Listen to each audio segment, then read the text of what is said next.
L'activité principale de Plastipack sur ce site, c'est le recyclage bouteille à bouteille.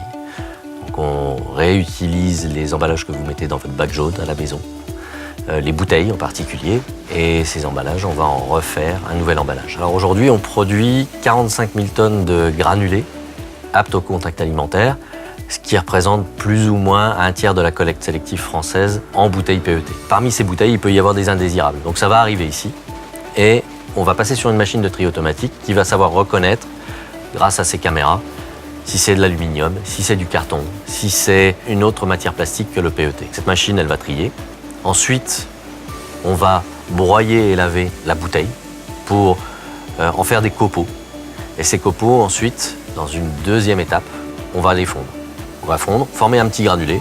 Et ce granulé, sur la dernière étape, la troisième étape, là, on va le purifier. On va lui redonner ses caractéristiques alimentaires. Dans la majorité des cas, on met entre 25 et 50% de matériaux recyclés dans le nouvel emballage. Valorplast nous a sollicité pour réaliser des expérimentations, pour réaliser des tests à échelle industrielle sur les matériaux issus de la consigne de tri étendue. On a été accompagné par Valorplast jusqu'à la compréhension des problèmes qu'il pouvait y avoir à recycler les barquettes et la manière dont on pouvait résoudre les problèmes sur notre outil de production.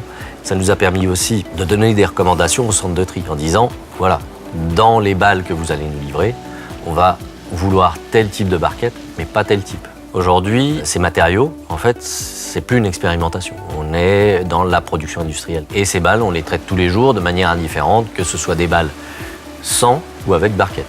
On les passe dans notre ligne de production comme un produit standard. À peu près 10% de notre approvisionnement total est constitué de ces balles. On pense qu'à 2 ans, ça sera à peu près 20%.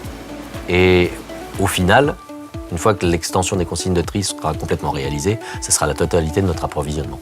Tous les jours, les emballages évoluent. Tous les jours, les bouteilles évoluent. Tous les jours, il y a une nouvelle bouteille avec une nouvelle forme, un nouveau bouchon, une nouvelle étiquette, une nouvelle couleur d'étiquette, une nouvelle couleur de bouteille. Donc, on s'adapte en permanence. Depuis le démarrage du site, j'ai pas une année où on n'a pas fait un investissement significatif, entre quelques centaines de milliers et plusieurs millions d'euros.